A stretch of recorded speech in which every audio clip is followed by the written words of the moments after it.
कल्पना कीजिए, एक ऐसा दौर जब भारत में युद्ध, सत्ता संघर्ष और धार्मिक मतभेद बढ़ रहे थे।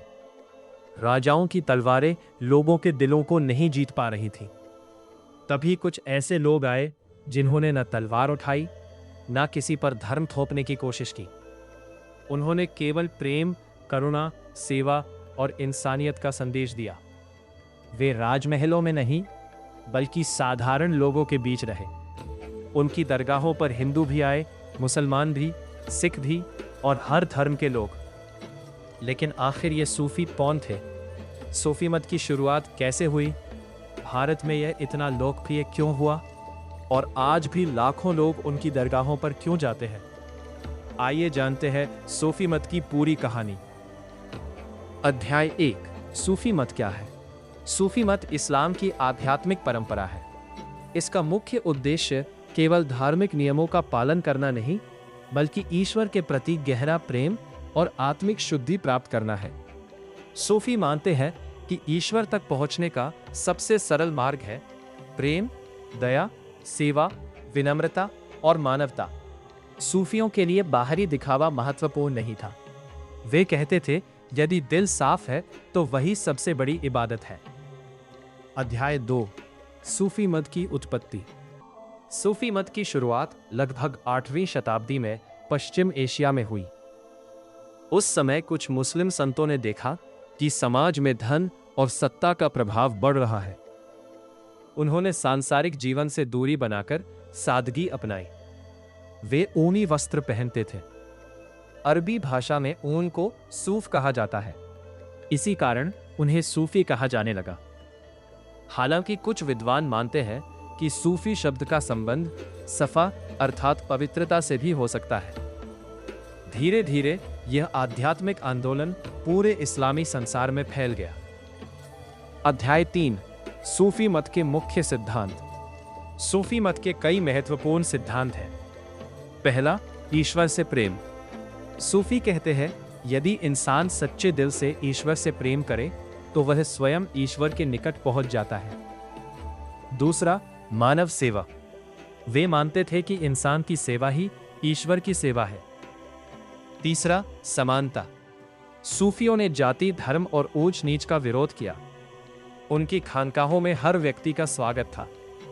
चौथा, संगीत और भक्ति। कई सूफी संत ईश्वर की आराधना के लिए संगीत का सहारा लेते थे। इसी परंपरा से सूफी कव्वाली और सूफी संगीत विकसित हुआ। अध्याय 4, सूफी सिलसिले। समय के साथ सूफी मत कई शाखाओं में विकसित हुआ, जिन्हें सिलसिला कहा जाता है। भारत में सबसे प्रसिद्ध सिलसिले थे चिश्ती सिलसिला, सुहरावर्दी सिलसिला, कादरी सिलसिला और नक्शबंदी सिलसिला। इनमें सबसे लोकप्रिय चिश्ती सिलसिला था। इसके संत जनता के बीच रहना पसंद करते थे। वे राजाओं से दूरी बनाए रखते थे और गरीबों की सेवा करते थे। अध्याय 5, भारत में सूफी मत का आगमन। सूफी संत व्यापारियों और यात्रियों के साथ भारत आए।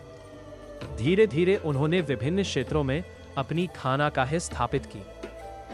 सबसे प्रसिद्ध सूफी संतों में शामिल है ख्वाजा मोइनुद्दीन चिश्ती, बाबा फरीद, निजामुद्दीन औलिया, अमीर खुसरो।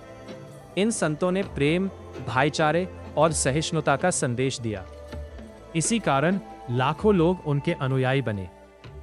अध्याय 6, सूफी खानकाह और दरगाह। सूफी संत जहां रहते थे उसे खानकाह कहा जाता था। यहीं गरीबों को भोजन दिया जाता था, यहीं शिक्षा दी जाती थी, यही आध्यात्मिक मार्गदर्शन मिलता था। जब किसी सूफी संत का निधन हो जाता था तो उनकी समाधि को दरगाह कहा जाने लगा। आज भी अजमेर, दिल्ली और भारत के अनेक शहरों की दरगाहों पर हर धर्म के लोग श्रद्धा से जाते हैं। अध्याय 7, सूफी मत का भारतीय समाज पर प्रभाव। सूफी मत ने भारतीय संस्कृति पर गहरा प्रभाव डाला। इसने हिंदू और मुस्लिम समाज के बीच संवाद बढ़ाया।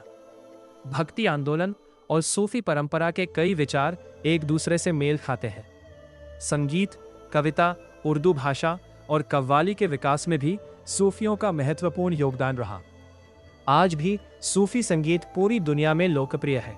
निष्कर्ष, सूफी मत केवल एक धार्मिक परंपरा नहीं है, यह प्रेम, करुणा, सेवा और इंसानियत का संदेश है। सूफी संतों ने हमें सिखाया कि ईश्वर तक पहुंचने का मार्ग नफरत से नहीं बल्कि प्रेम से होकर जाता है। शायद यही कारण है कि सदियों बाद भी उनकी शिक्षाएं आज उतनी ही प्रासंगिक हैं जितनी उस समय थी। अगर आपको ये ऑडियो पसंद आया हो तो ऑडियो को लाइक करें, अपने दोस्तों के साथ शेयर करें और चैनल को सब्सक्राइब करना ना भूलें। कमेंट में बताइए आप किस सूफी संत के बारे में अगली विस्तृत ऑडियो सुनना चाहेंगे। धन्यवाद, मिलते हैं अगली ऐतिहासिक यात्रा में।